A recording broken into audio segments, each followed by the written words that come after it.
What's up, everyone? Welcome into DodgerHeads, presented by DodgerBlue.com. Daniel's face says it all, right? 6-5, the Dodgers lose in 11 innings. It's going to be hard to find positives. Dustin May leaves with an injury. The Dodgers have the lead 4 times and blow every single one of them. They completely blow through their bullpen. They blow through their bench. Again, they had a lead twice in extra innings and blew both of them. So we're going to break it all down for you. Daniel, I see you shaking your head. Your immediate reaction, is it just like, I think you tweeted you were just glad that it was over. Yeah. I attended another 5-hour game at Dodger Stadium literally 1 week ago, and I thought that would be the worst game all season. But I think this one definitely trumps it. That was as bad as it could be. That was 5 hours of agony, and the ending was predictable. But like you said, I tweeted I was just glad it was over. The Dodgers didn't have pitching for any more innings. That's the main reason. But I just couldn't sit through anymore. That was awful. Yeah, we appreciate the folks joining us on YouTube, Periscope, Twitter, Facebook, wherever you're joining. I see lots of people chiming in. The game was frustrating. Some people not exactly happy with A.J. Pollock and Corey Seager defensively. There's plenty of people to be unhappy with. Vesia, people not happy there. If there's one person I might have an ounce of compassion for, it might be Vesia, considering what he was thrown into. But yeah, Laura says, dying to know what we're going to discuss first, because I'm with you. Disappointed. Why did Roberts leave Vesia in as long as he did? Seager so bad defensively. Daniel's going to defend his boy Seager here at some point, so we'll just give him some time on that one. But tell us it's going to be okay. I mean, I guess before we get into the nuts and bolts of this one, Daniel, because I think we've got a crew of folks here asking this question. We keep talking about we're not panicked. We keep talking about small sample size. We keep talking about it's a long season. At what point do you start to we talked about this last time we were on, where it was like, my panic meter is still like a 2 out of 10. I think the Dodgers roster, when healthy, which is now a massive asterisk, is unbelievable and still the best team in baseball and can run away with this division no matter what the first month, 2 months, 3 months of the season looks like. And yet at the same time, some of the problems, some of the questions, if there were questions that start to creep up, again, they're being confirmed as like, maybe there weren't answers in the bullpen. Maybe the depth, once you get past a couple injuries into this, isn't what we thought it would be. So as you watch a game like tonight, where the Dodgers have to use every bench player, where the Dodgers have to use every relief pitcher in their bullpen, and you get to the end of it, and there's probably, of the guys that were used tonight, there's probably 3 or 4 guys that you don't feel great about being in a tie game or a 1-run lead. So as you evaluate this, how do you take hey, it's a long season, we're not worried about it, because I know you're not, while at the same time saying there's some stuff going on that's mildly concerning? Yeah, I'm not panicked at all long term, but there's no way to sugarcoat it. The Dodgers are playing bad baseball right now, and they have been for 2-3 weeks now, however long it's been, and that happens to every team over the course of a 162 game season. But when you have a team as talented as this, there's really no excuse to play this poorly for this long. And it's more than just guys are slumping, pitchers aren't pitching well. It's more than just that. They're just not playing fundamental baseball. Like there's things that they can control that they're not controlling right now, and sometimes that's the difference between wins and losses. There were definitely some plays that factored into the game tonight that affected the outcome. But overall, like you said, I'm not panicked. But yeah, they're playing horrible right now, and the guys who coming into the season you thought were good depth pieces that could step in and replace injured guys aren't doing that right now. And I don't know if that'll last forever. Some of these guys have a track record of being good in the past and just haven't been so far this season. Other guys don't have that track record, so who knows? But I still think, long term, I still think we both think this is the team to beat as far as the World Series goes, but they're just not playing well right now. Yeah, and you look at some of that coming into the game, or I should say through tonight. Mookie Betts obviously had a good night, so I'll exclude him from this list. Corey Seager, 8 for his last 40. Justin Turner, 8 for his last 39. Max Muncy, 2 for his past 39. Gavin with Lux, like a million walks. 14 walks in that stretch. I guess he did walk again, so 15 walks in that stretch. Gavin Lux, 2 for his past 35. Chris Taylor is 8 for his past 27. Let's see. A.J. Pollock was another guy that's on this list, who is 9 for his last 30. So I joked about it on Twitter, and maybe joke is the wrong word. You assume with a roster as a lineup as long as the Dodgers, you say that's fine. The beauty of the Dodger lineup is they can weather a Mookie slump. They can weather a Seeger slump. They can weather a Turner Yeah. slump. They can weather a Lux, Muncy, Pollock, Taylor slump. All of these guys slumping at the exact same time. Like the odds of Yeah. all of this happening, it's like you'd be better off betting on the lottery than you would on all of these guys. And yet here it is. And as you said, the guys behind them, the Austin Barnes, the Edwin Rios, the Matt Beatty, who although Matt Beatty played well tonight, and I think he's played Yeah. well since coming back up, but Sheldon Noisy. I mean, like all the guys coming up behind him just can't be trusted and can't be relied upon right now. So it's an interesting spot, and we'll get to the bullpen here in a moment. But let's talk about this game and sort of break it down how it played out. First pitch of the game against Brandon Woodruff, who's one of the best pitchers in baseball. Mookie Betts, as I said, coming into the game was just 7 for his past 36. First pitch of the game, Mookie Betts hits a home run. Dodger fans feeling good. Although there was a part of me that says when the Dodgers score in the first, it always feels like our offense just turns off after that. Dustin May is on the mound, looks absolutely disgusting in the first inning. I mean, sliders going one way, 2-seamers going the other. Guys have no chance against him. He comes back out in the second, gives up a home run to tie the game. And then the biggest moment of the game, he leaves with an injury. There's 2 outs in the second inning. It's a 2-2 count. He throws a fastball at just 94 mile an hour, which is about 4 to 5 miles an hour under what he's normally throwing. And immediately you can tell something's wrong. He doesn't even sugarcoat it. He doesn't try and stay in the game. He immediately calls for the trainer. There was a clip of Trevor Bauer talking to Dave Roberts after, pointing to his forearm. So it was basically worst case scenario as far as we don't know the extent of it yet, but it's hard to imagine that it's not going to be. It's like the Corey Knebel moment where it's hard to imagine how this isn't something terrible. Clevenger comes in, loads the bases, including walking the pitcher, and then gets Colton Wong to pop out on a full count. Dodgers take the lead in the third. Corey Seager triples, RBI triple, and Mookie Betts. Bottom third, Clevenger gives up a home run to Shaw. And from there, it's just kind of like the Dodgers missing opportunities. In the top of the fifth, Corey Seager and Justin Turner swing through fastballs with runners on first and third. In the sixth, they have another chance. Gavin Lux swings through a fastball to end the inning. Dennis Santana escapes a jam in the sixth inning. And then we get to the ninth. Chris Taylor draws a walk, steals second with 1 out. Again, Barnes and Smith both pop out. That's a moment we'll come back to because Will Smith came up pinch hitting for Edwin Rios, and that was the last position players the Dodgers had. Blake Trinan comes in for the ninth, gets a 1-2-3 inning. He looked really, really good. Then you come to the 10th, the Dodgers go ahead and score, and you're like, then Kershaw comes in to pitch it for the pitcher, and I immediately am tweeting, who exactly is going to come into this game for the Dodgers? I knew Vesia had come up. I knew Mitch White was there, but was supposedly not available, having pitched 2 innings before. That was apparently it. So the Dodgers take a lead. Vesia comes in, 9th pitcher of the night. He walks the first guy on 4 pitches, walks the second guy to load the bases with no outs, somehow gets out of it, only allowing 1 run. The 11th comes around. Chris Taylor strikes out. Austin Barnes walks. Will Smith, 2-run triple. Dodger fans celebrating. 2-run lead in the 11th feels really good. Mookie Betts walks. You think they're going to add to it. There's a stolen base attempt. He's caught stealing. Corey Seager strikes out. Again, that was the 4th time they take the lead, 5-3. Vesia comes back out. He had thrown 23 pitches in the 10th, 12 of them for balls, 11 of them for strikes. He has a 4-pitch walk to start the inning. He walks the next guy, bases loaded, nobody out. So he ends the game with 14 strikes and 20 balls. Not a great debut for Vesia. Mitch White comes in, 10th pitcher of the game, top of the lineup. Colton Wong hits a sac fly that I thought for sure was a grand slam. Hira strikes out, and then Garcia comes up. There's 2 outs. You start to think we're going to get out of this. Ground ball, Corey Seager. Not an error.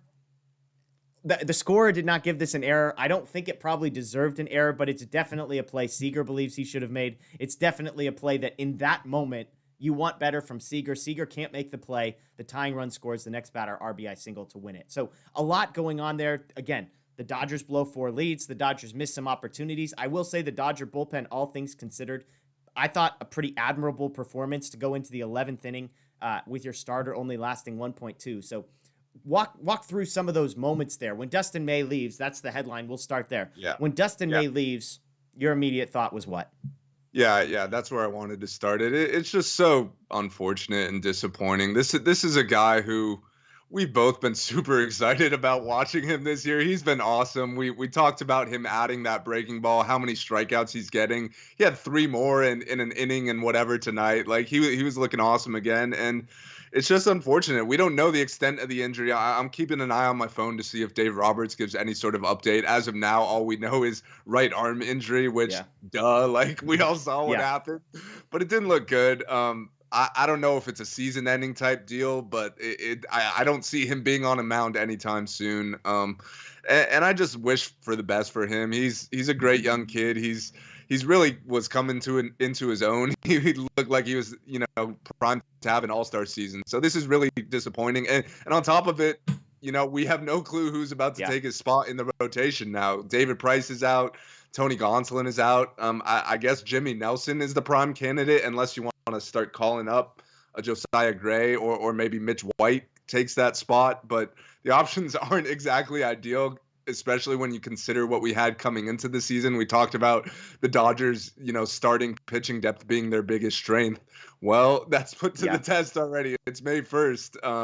So we'll see, but it's just really unfortunate for me. Yeah, and again, we don't want to speculate on what it is. I think there's Yeah. a safe assumption that he's going to miss some time, at least one start, probably a lot more. But that's the question that I want to get to you, Daniel, is who replaces him? We came into the year thinking, oh my gosh, the Dodgers rotation is loaded. Dustin May might even be in the bullpen because David Price was expected to be one of the 5 starters. David Price goes to the bullpen. Dustin May's been great. You're like, oh my gosh, David Price and Tony Gonsolin both in the bullpen. And then Gonsolin gets hurt, doesn't even get to play. David Price is on the injured list with a hamstring. His injury doesn't seem as severe. Gonsolin, I mean, he might be out for a while. And then May. So this is their third of the top 7 starting pitchers who are all going to be on the injured list in some form or fashion. And that's the question, is who takes his place? Edwin Uceda started a game yesterday when they needed a spot starter. That didn't go very well. You mentioned some other guys, Jimmy Nelson. My fear with Nelson is he hasn't been stretched out. Like, they've been treating him like a reliever. So to throw him in and say, hey, we need 4 or 5 innings. So in my book, it's probably going to come down to maybe Dennis Santana, maybe Mitch White. Those feel like the 2 most likely ones. Josiah Gray, as much as I love him as a prospect, nothing I saw in spring training told me that he was ready for this moment yet. And I can't really think of other guys. They got Gerardo Carrillo. They've got some other guys on the 40-man roster who could make that stop. Tony asked, what's Gonsolin dealing with? It's a shoulder injury, is all we've been told. But so I wonder if it's going to be White or Santana. That would be my guess if I had to. But and I don't think either of those guys are terrible options. I mean, those guys are probably 5th-ish starters on most rosters. So to have them as the 8th or 9th best option. But if it were me, I think I'd go one of those guys. Mitch White's been impressive to me. So I might give Mitch White the nod if it were up to me. What do you think? Yeah, I think a lot of this depends on the health of David Price. You mentioned his injury isn't too serious. So, like, if he's going to be back in a week or two, like, you could get by with a couple bullpen games until he's back. But if he's out, longer term, then you definitely have to find someone else. The only reason I said Jimmy Nelson is because I feel like he kind of deserves it. Yeah. Like, he came into spring training in the mix, to be a starter. He looked really good in spring. He had a rough start to the season, and he's kind of found his form as of late. He's pitched pretty well recently, but like you said, he's not built up. So if he is the guy, it would probably be a case of him building up as he's pitching. Like, he would start a game and maybe throw 2 or 3 innings in his first start, and then each start gets more and more. He's got to build back up. So I think probably Mitch White is more built up at this point because he's been at the alternate site most of the season. I would assume, I don't know for sure, but I would assume at the alternate site he's been on a starter schedule. So I think he would be the primary candidate. And like you said, he's actually pitched pretty well the last couple days. I know he couldn't, save the day today, but he was put in a pretty rough spot there. Bases loaded, no outs, and all things considered, I thought he pitched pretty well. So I think it would be Mitch White. Dennis Santana is another guy you mentioned. He's another guy who could give you some sort of length, although he's similar to Nelson. He's been pitching out of the bullpen all year, so it would take him some time to get stretched out. So we'll just have to wait and see. But the options aren't as great as we thought they once were. Yeah, and let me shift gears because we mentioned some names, and I want to get your thoughts on a couple decisions that Dave Roberts made. And I don't mean to throw this out just as a Dave Roberts bash because it's not necessarily all going to be negative. But I thought there were 2 decisions that he made that were interesting, and just I'm curious to hear your perspective on. So the first was in the top of the 9th inning.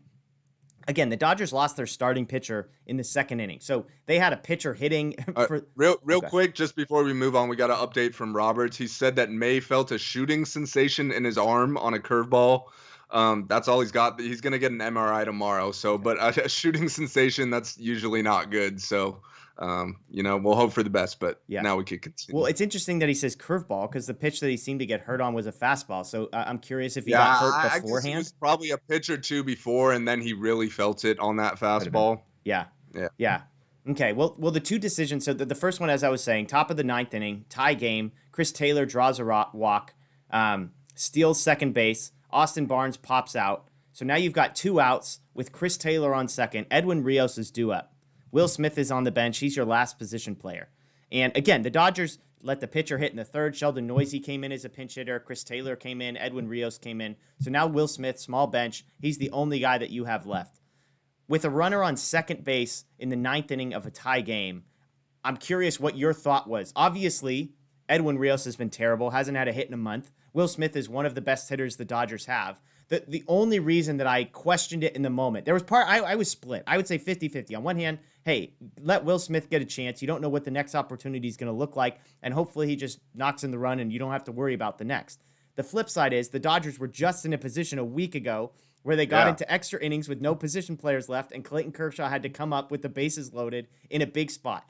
Once you get to extras, you know that every at-bat is going to be with the runner in scoring position. So when they just made this decision, Will Smith ends up getting out. The pitcher is due up 5th in the top of the 10th. Of course, Kershaw, again, comes up with the bases loaded. So that being the first decision, Dave Roberts, I should say, that was actually the second decision. We'll get to the first in a moment. Your thoughts on that decision? Did that make sense for you? Is Rios so bad that you just say, I'll take my chance with Will Smith and hope we don't get to the 10th inning? To me, you got to learn from your mistakes. Like you said, we just saw this happen 1 week ago. Yeah.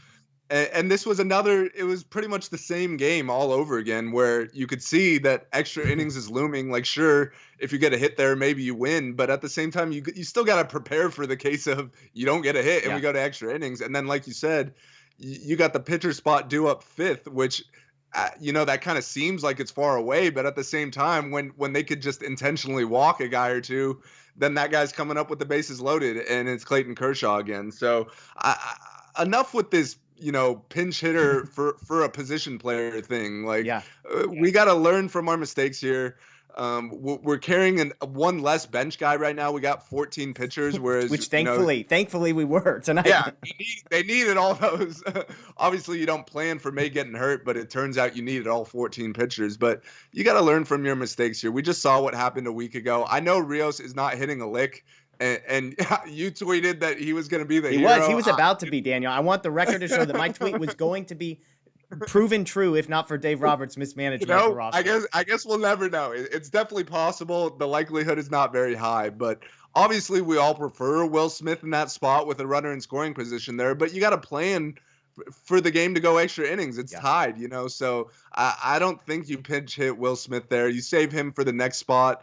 And just that alone allows them to not walk, start intentionally walking guys. Yeah. It was the same thing that happened a week ago. And I know we all love Kershaw at the plate when he's starting, he's known to battle, but he's not the guy you want up in that situation. So, we gotta start learning from our mistakes here. Yeah, it's one of those things to me. Like, if you need to be pinch hit for in that spot, then you shouldn't be on the 26-man roster. Like, go find somebody else. Go get Luke Raley. Go bring somebody else up. And that's not a knock from me on Rios. For me, I'm like, trust the guy in that spot and save Will Smith. The irony of the whole thing is in the 10th, they end up intentionally walking Max Muncy to get to Kershaw, which as a Dodger fan, you might want Max Muncy intentionally walked the way he was 0 for 4 with 3 strikeouts tonight.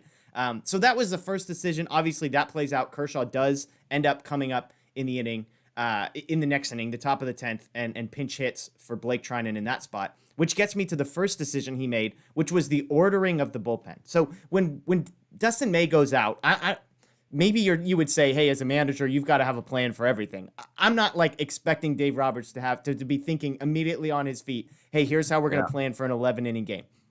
My issue is as the game gets later and later and later, and it's the 8th inning, and it's a tie game, Dave Roberts makes a decision to go to Kenley Jansen in the 8th. I'm thinking they're going to ask him to pitch 2 innings. Hasn't pitched in a little while, but he only pitches once. He only pitches 1 inning. Then Then they take him out. They bring Blake Treinen in for the ninth. Now, Jansen came in to face the 5, 6, 7 hitters, ends up getting 5, 6, 7, and 8. And then Treinen gets the pinch hitter at the pitcher spot, and then the first and the second. My question was, once you get to the 8th inning, you know you only have 4 pitchers left in your bullpen. It's Jansen, Treinen, Vesia, and White. And White you don't plan on using. Why would you not bring Vesia in the 8th? Because the reason I ask that is, if there's a really good chance, and I think we've all watched the Dodger offense to know there's a really, assuming they were going to score in the 8th or 9th inning, especially against Devin Williams and Josh Hader, was just a mistake. So you have to be thinking extra innings is at least 50% chance likely at that point. And if that's me, then I want either Treinen or Jansen on the mound in the 10th. Now, if you get to the 11th, you say, hey, there's only so much we could do to plan for this. But for me, I would have rather thrown Vesia in the 8th. Now, maybe you say, hey, you don't even get to extra innings if that's the point. I don't know. But I just want my best pitcher in the moment when there's a guy starting on second base. Do you agree with that? I mean, do you think Vesia or White should have been the guy in the 8th, and then you save Jansen and Treinen? Yeah, a couple things here. I think the reason they didn't do that is because they didn't want to pitch Vesia at all. Like, in a perfect world, like, they don't trust him. I mean, it was his first outing with the team. Yeah. So ideally, you don't want him in a tie game in the 8th inning. And another thing is, I think they were hoping, or they wanted to get 2 innings out of Kenley there. He kind of got screwed on a call. He should have struck a guy out. It was called the ball that ended up making him throw, an extra 6 or 7 pitches. He only threw 15 pitches.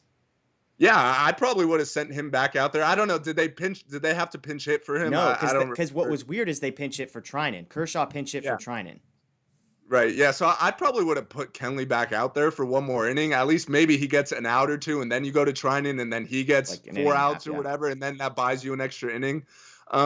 But I definitely see what you're saying. Like, it's kind of similar to to what we just talked about with the position players. Like, you got to plan at least for the possibility of extra innings, and it seems like he didn't really do that. Another thing I thought they could have done, which I think I can't remember who tweeted it. I think it might have been Chad Moriyama. Maybe keep the guy who could give you the most length for last, and in this case, it would have been Dennis Santana, which he pitched 1 inning in the 6th or whatever it was. And obviously at that point in the game, you're not expecting extra innings, but I like keeping the guy who could give you some length for last.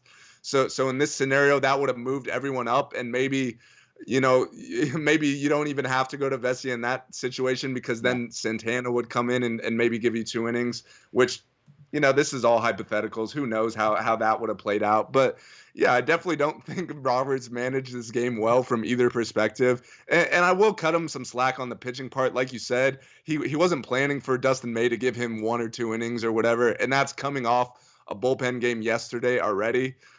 So I will cut him some slack there, that he was kind of put in a tough spot there. But yeah, there's definitely small decisions like that could win or lose you a game. Yeah. Treinen was the other one. Treinen had pitched the night before through 14 pitches last night. He only needed 11 to get through the 9th. And again, they had to pinch hit Kershaw. So for me, it's almost like, why not just let Treinen stand up there? I mean, Kershaw is going to give you a somewhat competitive at bat. But, I would much rather take my chances with let Treinen go up there, see if he can drop down a bunt or something, and then let him come out in the next inning and just see what happens. If Vesia needs to come in the middle of an inning to relieve him, that just felt like to me, because then you throw Vesia out there, and again, he loads the bases with nobody out. He does a pretty admirable job of sort of working around it. I thought his stuff looked good. He just couldn't throw it straight. There was one of those at-bats where he got ahead and he threw 3 really good pitches, like a fastball just above the zone twice and just inside. But the problem was he couldn't get strike 3 when he actually needed it. Then it goes to Mitch White, who, again, I also thought looked pretty good.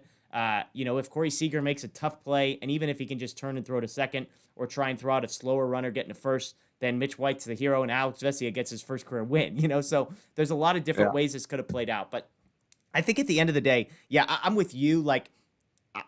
It's getting a little nitpicky on Roberts on a night like tonight. I think the Rios for Smith thing, again, I was probably 50-50. I understand the thinking of, hey, especially with your bullpen looking the way that it is, you're like, let's just get out of this game as quickly as possible.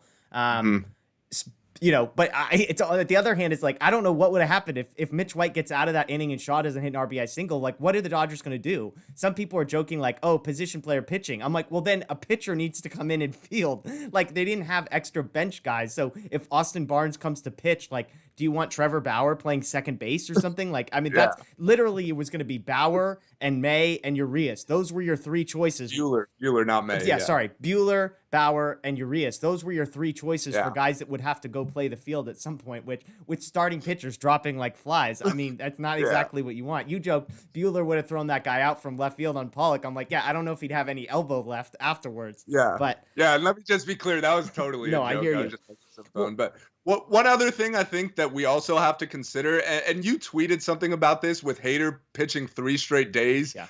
We got to look at the date here. It's May 1st. So I think that played into a lot of the bullpen decisions too. You don't want to be overworking guys. Like I say, ideally you want to get 2 innings out of Kenley, but it's May 1st. And same thing with Trinan. He got 4 outs last night. And same thing with Mitch White, which is the reason they wanted to stay away from him. He hasn't pitched on back-to-back days, and he threw yesterday. So I think that played into some of the decisions. Like if this was an October playoff game or a late September game where the standings are close, I definitely think we see some, different decisions. It is interesting. I was honestly surprised that they even went to Mitch White, only because I just figured, I mean, one of those guys, they were just going to basically say, I forget who it was, maybe like 5, 6, 7, might have been 10 years ago. I don't know. There was some reliever that just came in like the 10th inning of a game, and they were basically like, all right, this is all you. And the guy ends up throwing like 4 innings. Like it felt like Vesia. I thought they were just going to be like, hey man, you're the 14th best relief pitcher in the organization. We don't want to blow out Mitch White's arm. He's an injury prone guy. Like, just knock yourself out. So and you could have you could just option Vesia, tomorrow if you want. So I see what you're saying there. Yeah. It's so, again, it's like you said, I think it's May 1st. What are you going to do? It's one game. Who really cares? It's just a fascinating game on all the decisions that need to be made. And I am with you. Like, I'm not trying to blow out Kenley Jansen or Blake Trinan's arm in a game like this. So I do understand the thinking there. Obviously another storyline is some of the defensive plays. Obviously Corey Seager's miscue in the 11th inning. Corey Seager had a couple sort of sketchy plays. I don't actually think he got credited for a single error, but there were a couple times he looked out of place. And then the other big one was AJ Pollock, sac fly. I believe it was in the 10th inning for Vesia, where Vesia almost gets him out of it. Urias hits a sac fly, and Pollock might have ended up closer to first base than it did to the catcher. I joked, and I was a half joke, half serious, like, why doesn't Chris Taylor get that ball? Obviously, the ball hung up long enough. Taylor could have gotten there. The flip side is, like, Pollock was camped under it for like 3 seconds, so it would have made an awkward play, and yet, and obviously AJ Pollock's pride is probably never going to allow him to be called off, because it's like, hey, you can't throw and I can, but holy smokes, was that a bad throw from AJ Pollock. Yeah, and it wasn't even a case of like, oh, this guy has a bad arm, which, like, if you got Juan Pierre out there, maybe I say, yeah, let Taylor take that ball. Like, it's not like Pollock has a bad arm. It was just the throw was nowhere close. It was about accuracy. So, yeah, that was horrible. I mean, I was just hoping that the guy wouldn't run, because I kind of saw that happening. Like, I don't know if I've ever seen Pollock throw out a runner. Yeah. But yeah, that was just unfortunate. You need to make a better throw there with the game on the line. And we've seen Chris Taylor make that throw 100,000 times. We've seen him do it with the game on the line just like that in San Diego last year. So yeah, that was not fun. And that was like, it's equivalent to the Seager play, where it's like twice some low-level Dodger reliever gets the ball put in play to a point where it's like, hey, stud starter, like, one of the just make one play. And obviously neither of those plays are sure things. Neither of those are like, hey, expected, like, oh my gosh, it's an error, you didn't make it. But there were multiple times, and the same thing offensively. There were times, like I said, Seager strikes out in a big spot, Turner struck out in a big spot, Lux struck out in a big spot, where it's just like, if guys could put the ball in play, if guys can make contact, the game probably plays out a little bit differently. So, a tough one. Again, Dodgers lose 6-5 in 11 innings to the Brewers. They lose their 3rd straight in this series. I believe they said before the game, this is now the 3rd time they've lost. Or excuse me, they have now lost 3 series in a row. It's the first time they've done that since 2017. And it's getting interesting in the division. I think, like, you look at the standings, the Diamondbacks continue to win. They had won 9 of 11 tonight. I'm not sure what they ended up doing. They lost tonight, or they're losing. It was a blowout. Okay. The last time I checked. So, I mean, but, again, there's no need to be worrying about the division necessarily, but it is interesting. The Giants are 16-11. The Dodgers are 16-12. The Padres are 16-12. And the Diamondbacks are 14-13. Again, now having won 9 of their last 12. So, It's going to be a fun race. The Dodgers do have one more against the Brewers tomorrow. Julio Urias is on the mound for the Dodgers, and Corbin Burns on the mound. Is that right, Corbin? Well, no, it was Oh, supposed to that's be right. Corbin Burns, but they placed him on the IL for undisclosed reasons, which everyone is assuming it's COVID. But they haven't officially said like whether he's out tomorrow or not. So I guess we'll have to wait and see. But I'm under the assumption he's not pitching tomorrow. We'll see though. Hopefully not, because he's really good, and I don't see us scoring too many runs off him the way the offense is going right now. And the way they use their bullpen tonight, I mean, they're like the Dodgers. They're not going to have a ton of arms. So obviously Urias, a guy who has started to give the Dodgers more and more length, but sort of traditionally is like a 5-inning type starter. The Dodgers are going to need at least 6, hopefully 7 from him. And yeah, I mean, it'll be interesting to see with Burns. I remember when he first got placed on the list. One of the first things I saw was maybe he had just gotten vaccinated and it was like the day after type of deal. But obviously he hasn't been removed from it. So I don't know if that's gamesmanship. I don't know if it is COVID related. I don't know if it's more complicated. Could be. It could be either. So that'll be interesting. But what do you need from Urias? I mean, obviously we need length from him. What do you expect from Julio Urias tomorrow? I mean, I expect Julio to be as good as he normally is. I mean, like you said, they definitely need some length out of him. The bullpen is not in a great spot right now. Honestly, there probably will be some sort of roster move made tomorrow. I mean, there obviously will be. I think Dustin May is going to be placed on the IL, so you could bring in someone for him. And I wouldn't even be surprised to see if there's another move, either optioning Mitch White, who's pitched on back-to-back days now, is definitely not pitching on a third straight day, or Alex Vesia, who went from not pitching this whole season to like 30-something pitches or whatever it was today. So I think there will be a couple of moves to get some new arms in here. I don't know who they'll be. We'll see. But ideally, Julio gives us, 6 strong innings like he's pretty much been doing, this whole season. He's been, really good.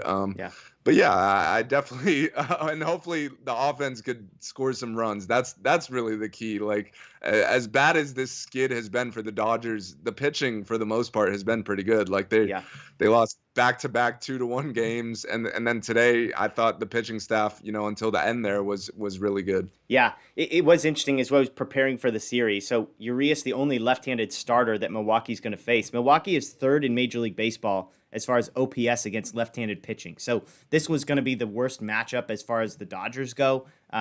With the lefty, they're one of the worst teams in baseball against righties. They're one of the best teams in baseball against lefties. So that'll be interesting. You said it, Urias, 5 starts. He's averaging just a tad over 6 innings. He's 30.2 innings over 5 starts. Coming off of, what's interesting about Julio is he's had 2 unbelievable starts, right? His first start of the year, 7 innings, 3 hits, 1 earned run. His second to last start, 7 innings, 1 hit, no runs, 11 strikeouts. Besides that, 3 runs, 4 runs, 3 runs, 5 2/3, 6 innings, 5. So it's kind of like, I think Julio has been really, really good, but he's been probably the most inconsistent of the Dodgers' 5 starting pitchers, I would say. And so, again, coming off of one of his worst performances, how you compare these 5 innings, 4 hits, 3 earned, 2 walks, 6 strikeouts. That was against Cincinnati, another extra inning game. They go on to lose 5-3. 3.23 ERA on the season, so obviously still very good. But the Dodgers need him to throw pitches. As far as the pitch count goes, he hasn't thrown more than 95 pitches in any start, which is pretty remarkable when you consider he's gone 7 innings twice. 7 innings twice with 79 and 88 pitches. So I'll be curious. Do we see 105 pitches from Julio tomorrow? I'm with you. I think the Dodgers, I think White is gone. I think Vesia is gone. I think you get maybe Gerardo Carrillo comes up. Maybe, whoever else is on the 49ers. Andre Jackson. Whoever they, the thing that they're going to have to worry about, obviously, is the 40-man roster. Somebody in the chat pointed out that Corey Knebel, Knebel could go on the 60-day IL, and the Dodgers could free up a spot that way. Yeah, that's true. And then you could bring up a guy like Ryan Pepio or a guy like Andre Jackson, or if you want to go the route of Josiah Gray, bringing up another starter. So it'll be interesting to see what they decide to do there. I'm not sure. I'm not sure what they'll do. But they've got to figure something out, because tomorrow they're going to need some bodies, they're going to need some arms and some pitchers and that kind of thing. So anybody that jumps out to you as far as guys you'd like to see up? You mentioned Pepio. I'd love to see him. We liked what we saw out of him in spring training. But I'm pretty sure he's not on the 40 Yeah, man, right? correct. So that would require Knebel going to the 60-day, which I guess is a possibility. Like we're not expecting Yeah. Knebel back within the next 60 days, so that's definitely a possibility. But I think they'd go with guys on the 40-man roster first before they do that. But we'll see. I don't know a whole lot about a lot of these guys. Yeah. I've heard good things about Gerardo Carrillo. We haven't seen him yet. He could be next in line. We'll see. Yeah, so you mentioned Andre Jackson. He is on the 40-man roster as well. So Yeah. Carrillo, Jackson, and Uceda are the three pitchers in the minor leagues, but on the 40-man roster. So I would not be surprised at all. I mean, Andre Jackson, honestly, we're talking about who's going to be the starter. He might be the best guy of the bunch. He looked really good in spring training. You have to imagine that he's been stretched out entirely. And so maybe he gets called up. Maybe Carrillo gets called up. Maybe they take Vesia and Mitch White's positions temporarily just to give them some reinforcements tomorrow. Because I mean, again, Treinen pitched 2 nights in a row, so he's kind of out of whack as well. So interesting things to watch there. Anything else from tonight? One other thing I guess I'll say. Let's do this. Player of the game for the Dodgers. Obviously, it's a complicated one because so much of things started to end poorly, but. I'll throw out one name. I thought Mookie Betts. It was nice to see Mookie Betts sort of performing to his best. Obviously leads off the game with a home run, second at bat, hit by pitch, third at bat, 106-mile-an-hour exit velocity single that would have scored Sheldon Noisy had it not been hit at 106 miles an hour. But Mookie finishes 2 for 4 with 2 runs, an RBI, a walk, and like I said, a hit by pitch. So I think he kind of deserves to be in the conversation. I'll throw out one more name. Matt Beatty, I thought he was good. He got pinch hit for, but he was 2 for 3 with a walk. When they did a double switch, I believe Chris Taylor took his spot. So, in hindsight, you look back and say, man, the guy's 2 for 3 with a walk. Him and Mookie were the only 2 players to have 2 base hits in the game.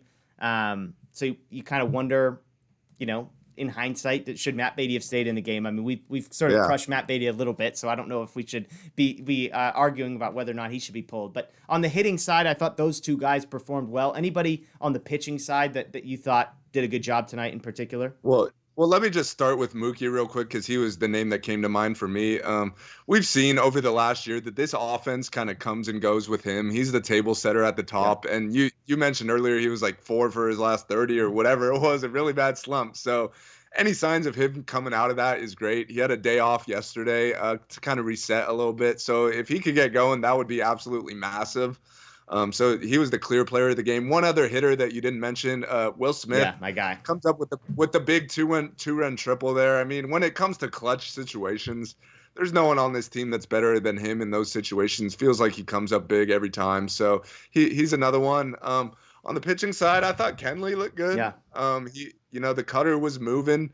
He was throwing 95, which off of 4 days rest or whatever it was, I guess that could be expected at this point. We'll see if he has to pitch tomorrow. I guess that'll be the real test to see how he looks. But I feel like most of the relievers that came in after May all did pretty well. The Brewers had 2 runs until the 10th inning or whatever it was. And I know their offense isn't exactly, world beating right now, especially without Yelich and Lorenzo Cain and all the guys they're missing. But hey, 2 runs over 9 innings of back-to-back bullpen games. You got to give a lot of credit to those guys. Yeah, I was going to say, so Clevenger, Nelson, Alexander, Santana, Gonzalez, Jansen, Treinen, those 7 guys combined for 7 1/3 innings, score, 1 earned run. Clevenger gives up the home run. The rest of those guys. Now, the flip side to all of that is if you start looking at the hits and walks, it's not necessarily quite as pretty. Treinen was the only one who had a clean inning. As you said, Kenley Jansen, just the 1 walk.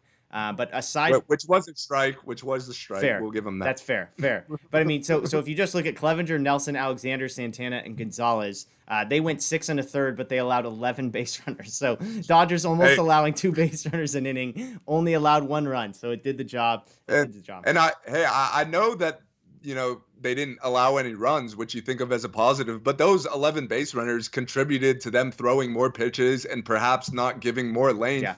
Which puts you in the position that you're in the later innings. So, 11 base runners is too many, even if you're not giving up any runs. Yeah, Jimmy Nelson, 18 pitches in 1 inning. Scott Alexander, 19 pitches in 1 inning. So, absolutely. And, I guess I had somebody tweeting, Vesia sucks, blah, blah, blah. I mean, Am I wrong? Like, my initial reaction is, first of all, he's 25. It's his first appearance with the Dodgers. The guy got put into a brutal, absolutely terrible Yeah. situation. Probably no expectation to actually be pitching in this game. And then, like, oh, by the way, 10th inning, runner on second to start off. Like, go for it. Eat your heart out against a team that crushes lefties, the Milwaukee Brewers. So, yeah, he wasn't good. Like, I'm not sitting here saying, like, cut the guy some slack as far as, like, he was way better than any of you are giving him credit for. I just kind of am reacting like, I mean, I didn't really expect anything differently. Like, I don't feel any differently about Vesia today. I mean, sure, it would have been amazing if he had gotten out of that. It would have been amazing if he just gave you a clean inning. But especially when they bring him back for the second inning, I'm like, the guy threw 24 pitches. Like, what were you exactly expecting in the second inning from Alex Vesia? So same with Mitch White. I mean, I thought Mitch White obviously looked a lot better than Vesia did. He ends up giving the hit under Seager's glove and then the hit to Shaw, and it's over with. But I don't know. Like, am I wrong for sort of wanting to pause and before overreacting to Vesia and Mitch White?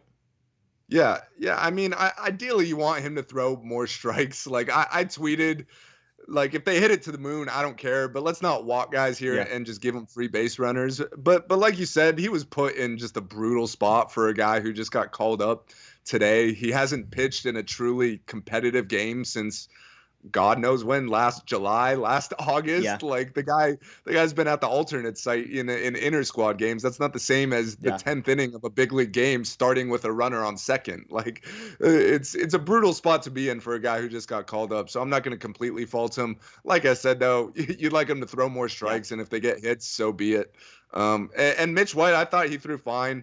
It was just bad luck. He got a ground ball. Seager can't make the play. If it's 2 inches to the right, it's an easy play. It was a tough play that Seager couldn't make. But yeah, I thought Mitch White pitched fine. He came in bases loaded and almost got the job done. Yeah. He did exactly what you asked for, right? He was just pounding the strike zone, and and guys were putting the ball in play. Exactly. And so You could live with that. Yeah. You could live with that. Yeah, and exactly, it almost happened, right? Like, if Seager makes a play, one thing or another. So there you go. Let's get to some questions of people there. We got a good crowd in the chat on YouTube and Periscope and Facebook as well. So if people have questions that they want to throw in there, please do. Again, Dodgers play tomorrow, the final game in a 4-game series against the Brewers. We don't know who is pitching for the Brewers yet. Corbin Burns again was scheduled to do it, but is currently on the injured list with no information. Again, it could be COVID related, it could be vaccine related. We really don't know.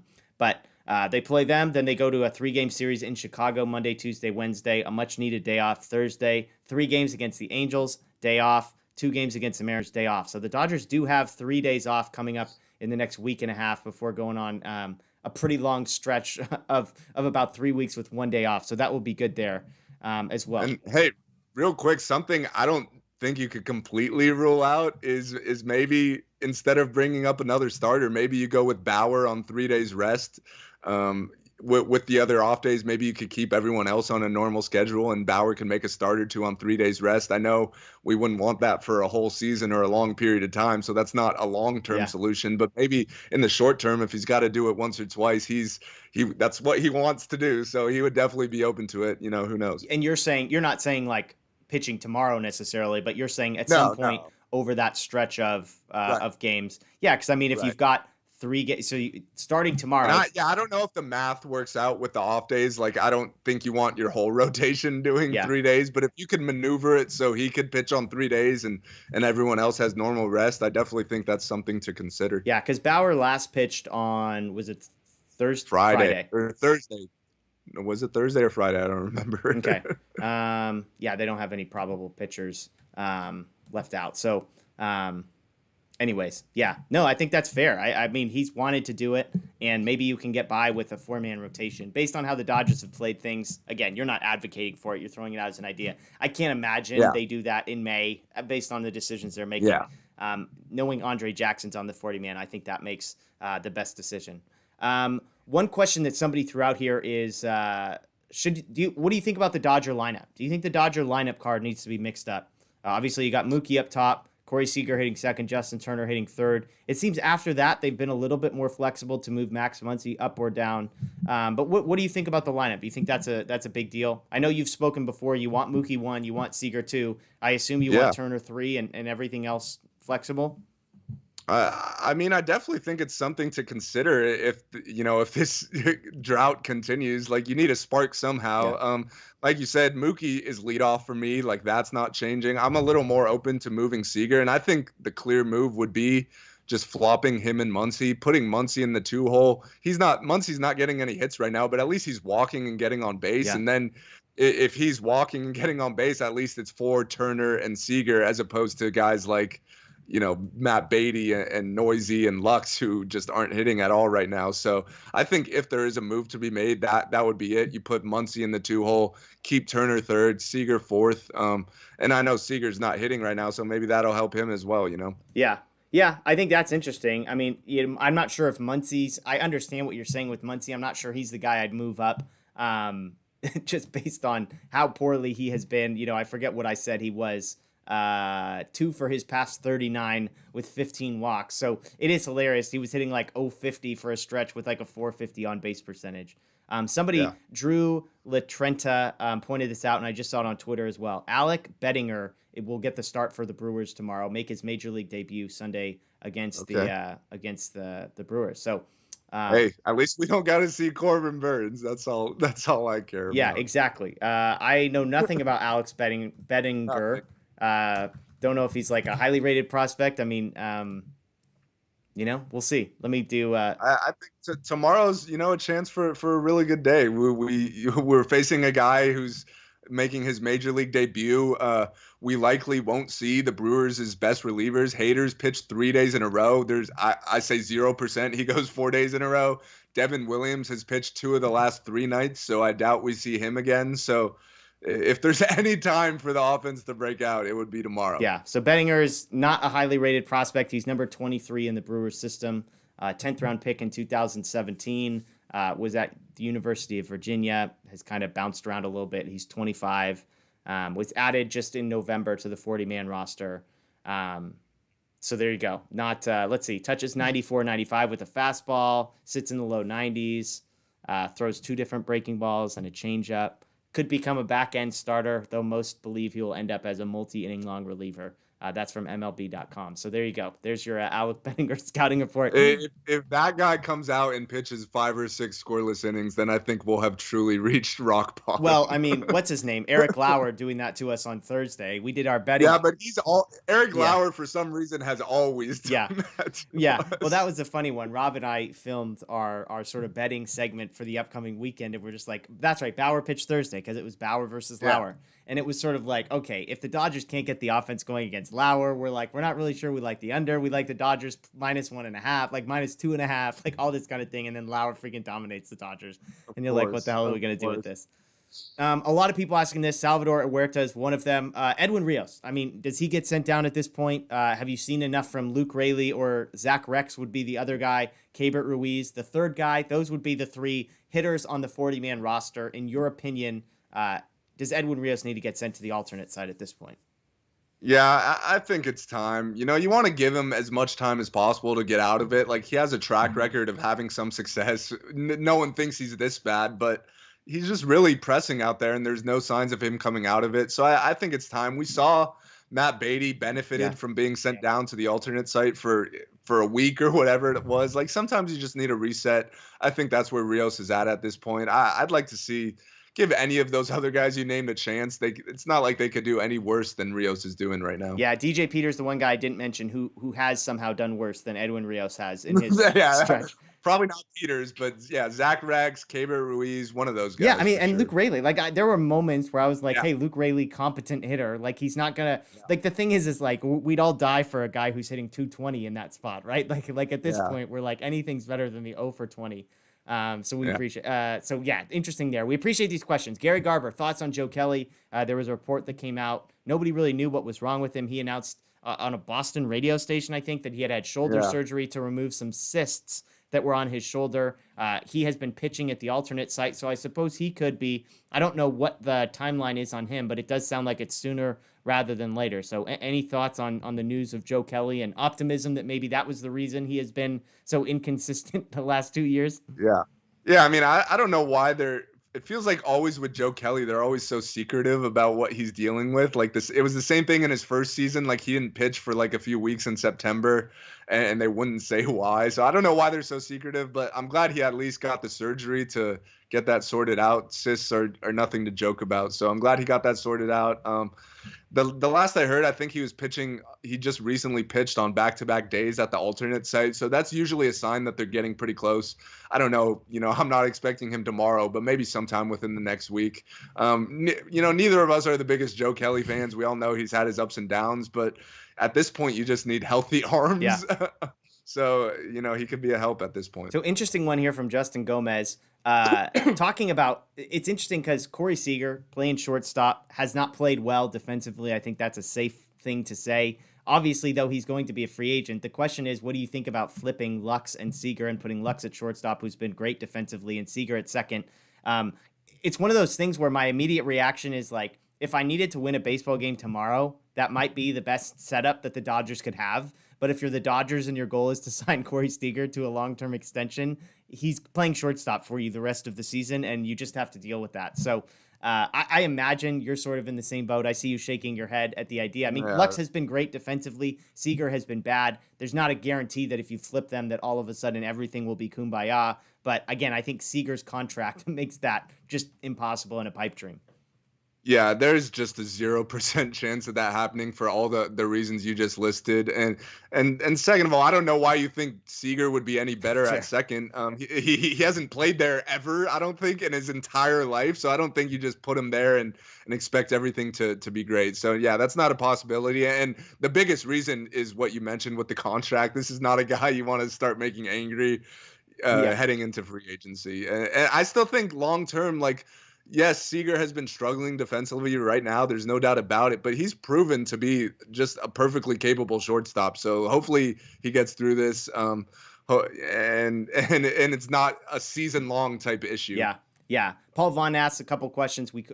This has come up a couple times from different people. We mentioned it. Would you bring up Keibert Ruiz? I mean, you and I have both been on the record. This was something that I was on early, that I am very pro Keibert Ruiz. Tonight was the first time. Well, I mean, I guess they didn't really have a choice, but I was going to say Will Smith, once again, the very last guy to come off of the Dodgers bench. Obviously, it ended up being at some of the most important moments, so things all work themselves out. But yeah, I mean, my point has always been twofold. One, let it free you up to pinch hit Will Smith whenever you want to in a game in which Austin Barnes is starting. And secondly, Keibert Ruiz is a better hitter than Edwin Rios. He's a better hitter than, Sheldon Neuse has been fine, but he's probably better than him. He's better than Luke Raley. He's better than DJ Peters.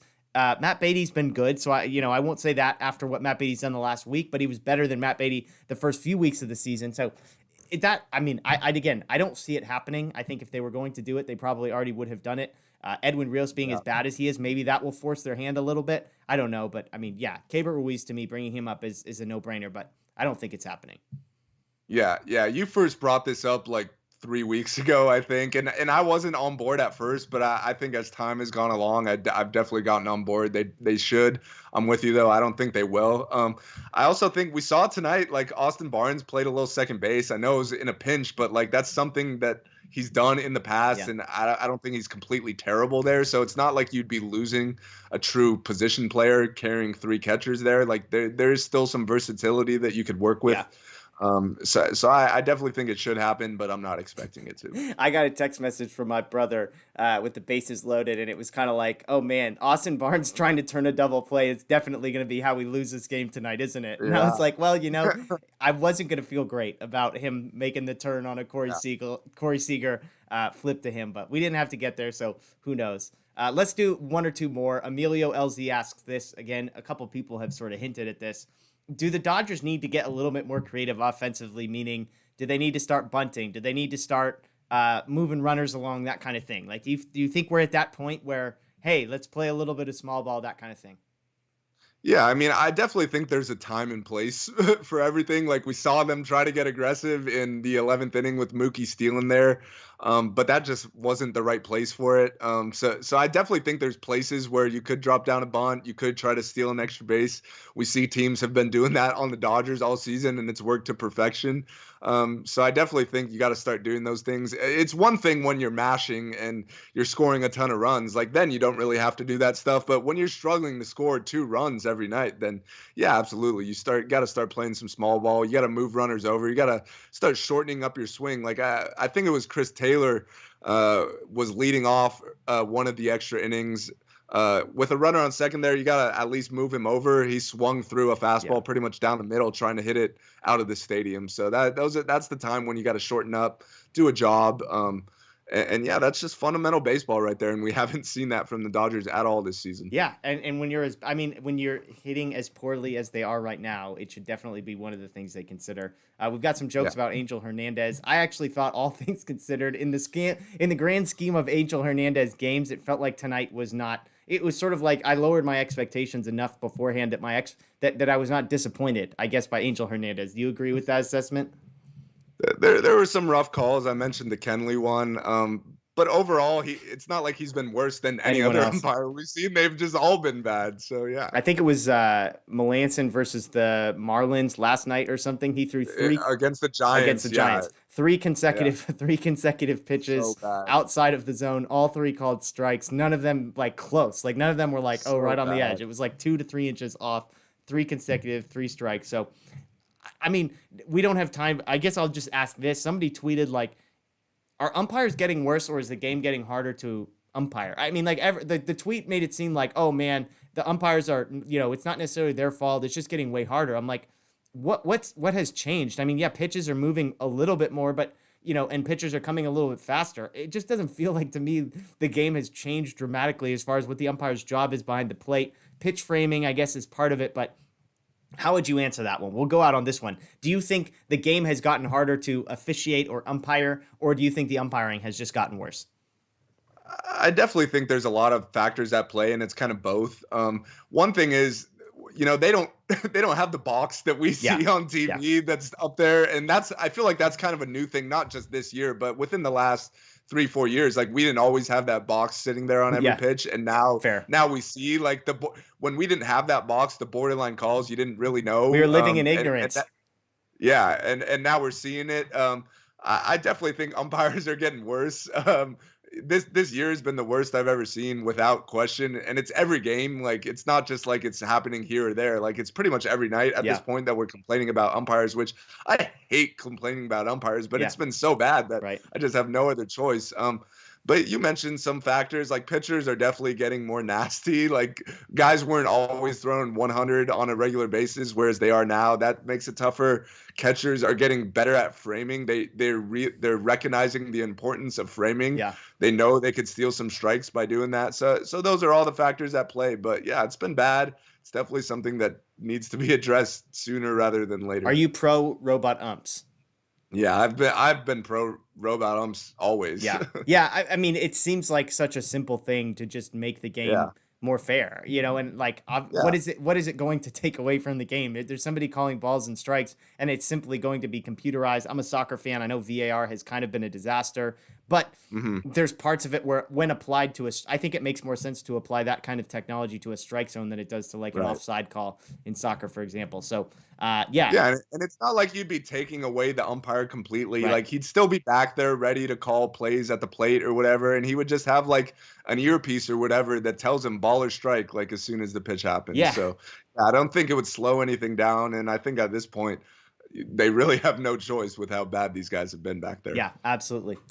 Well, hey, we appreciate all of you joining us for this tonight. Obviously a tough one. Again, the Dodgers lose 6-5 in 11 innings to the Brewers. They blow the lead 4 times. Dustin May hurt for what seems to be an extended period of time. We're hoping it's not Tommy John surgery or that type of thing, but of course that's where your mind initially goes in this situation. So 23 years old, hoping for the best for Dustin May. So we appreciate you guys joining us. That's Daniel Starkand. I'm Jeff Spiegel. We're going to be back with our show that we'll post Monday, kind of looking ahead to the Cubs series and to the Angels series as well. So please do join us for that. We'll be back next week. We'll be doing a live post-game show, I believe Friday night after the Angels, the opener against the Angels next week. So that should be fun to get Ohtani and Trout in our lives a little bit. So that's Daniel. I'm Jeff. We appreciate you as always. Check out DodgerBlue.com, DodgerBlue1958, everywhere on social media. And to make your night a little bit better, to end on a positive note after such a negative thing, we'll let Vin Scully take us home and remind all of us that the Dodgers are still champs. The best team holding a trophy high in the air. The Los Angeles Dodgers, champions of the baseball world.